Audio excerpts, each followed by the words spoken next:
Olá, me chamo Bruna Negrão Chagas, sou acadêmica do curso de Odontologia da Faculdade Fama de Macapá e venho apresentar meu trabalho de conclusão de curso com o tema Bruxismo na Infância, o fatores etiológicos, importância do diagnóstico e tratamento.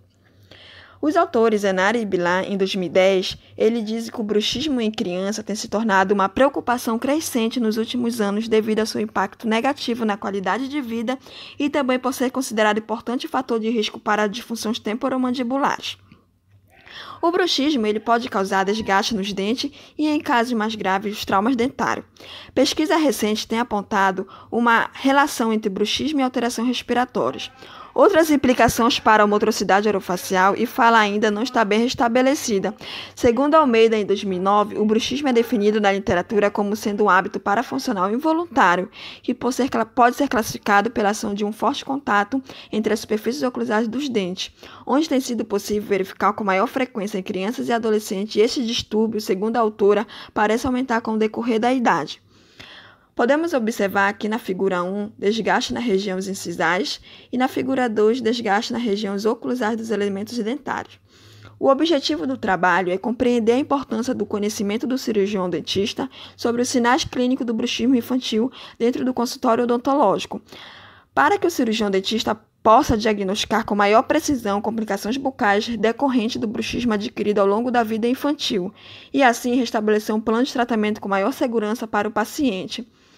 A metodologia, este trabalho adotou como estratégia metodológica a revisão de literatura, tendo como principal fonte de pesquisa e revisão literária, incluindo monografias, dissertações de mestrado e teses de doutorados, constante na base de dados da Cielo, da Lilac e da PubMed. Alguns achados de ferramenta de busca, como o Google Acadêmico, no período de 2006 a 2017, sendo essas pesquisas feitas em livros, sites e artigos científicos, tendo como palavra-chave bruxismo infantil, fatores etiológicos, características clínicas, importância do diagnóstico e tratamento. De acordo com Almeida, em 2009, onde este pontua que o bruxismo em si pode ser definido e descrito como sendo um hábito parafuncional involuntário, que é caracterizado pelo contato anormal entre as superfícies oclusais dos elementos dentários, fora do período de mastigação e deglutição dos alimentos. Descreve ainda que esse hábito anormal, tal como a onicofagia, chupar o dedo, são costumes comuns na infância e que este pode causar diversas alterações da estrutura do sistema crânio-cervical mandibular. Este distúrbio pode ser caracterizado por dor na região pré-auricular, na articulação temporomandibular e músculo da mastigação. Pode ocorrer ainda a limitação do desvio do movimento da mandíbula, sons ou estalos articulares durante a movimentação mandibular, sendo que essas queixas mais comumente relatadas são cefaleias, otalgias e as cervicalgias. O desgaste dental é considerado um dos sinais mais comumente encontrados que estão associados ao bruxismo. Esses sinais podem ser de moderado a grave e são comprovados pela presença de superfície de desgaste localizada ou generalizada. Existem diversas técnicas que auxiliam no registro e diagnóstico do bruxismo. Uma das técnicas mais utilizadas é a avaliação do desgaste dentário, se utilizado diferentes métodos de diagnóstico. Segundo Piso, em 2006, o bruxismo, dentre todos os hábitos deletérios que pode alterar o crescimento do complexo crânio-facial devido à sua etiologia ainda complexa e devido aos seus efeitos diversos sobre o sistema estomagnático. Esses hábitos ele pode causar danos à articulação temporomandibular, dano ao músculo e ao periodonto, principalmente à oclusão. Diniz, em 2009, ele descreve ainda que os sinais e sintomas mais frequentemente encontrados são os desgastes oclusais, incisais, destruição das estruturas de suporte, hipersensibilidade pulpar, mobilidade dentária, fratura de cúspide e restaurações, dores e distúrbios nas articulações temporomandibulares, hipertrofia do masseter, cefaleia ao acordar. Relata ainda que durante a infância, o bruxismo pode apresentar mais severo na criança em idade pré-escolar devido às características estruturais e funcionais dos dentes desíduos.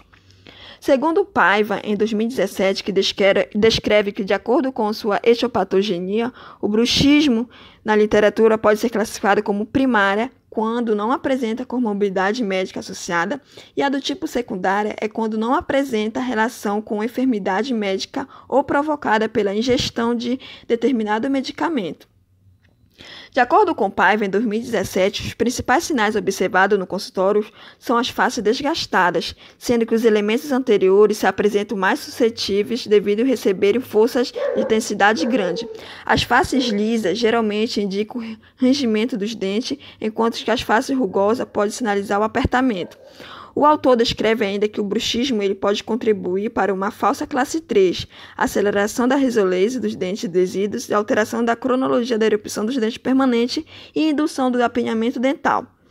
Silva, em 2009, ele diz que diagnosticar o bruxismo, principalmente em criança, é um grande desafio para a odontologia, sendo de grande contribuição e participação de variadas áreas da saúde, como médicos, psicólogos, e formando uma investigação interdisciplinar, a fim de alcançar o diagnóstico de melhor.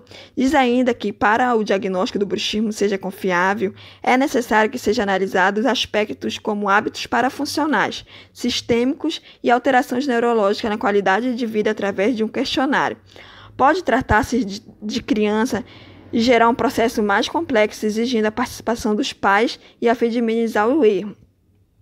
Saber identificar os fatores etiológicos e os fatores predisponentes do bruxismo, principalmente na infância, tornou-se de extrema necessidade para o cirurgião dentista odontopediatra, dentro do seu consultório, para melhor atender e diagnosticar o paciente de forma a conter o avanço deste problema, de forma a restabelecer o correto tratamento do seu paciente.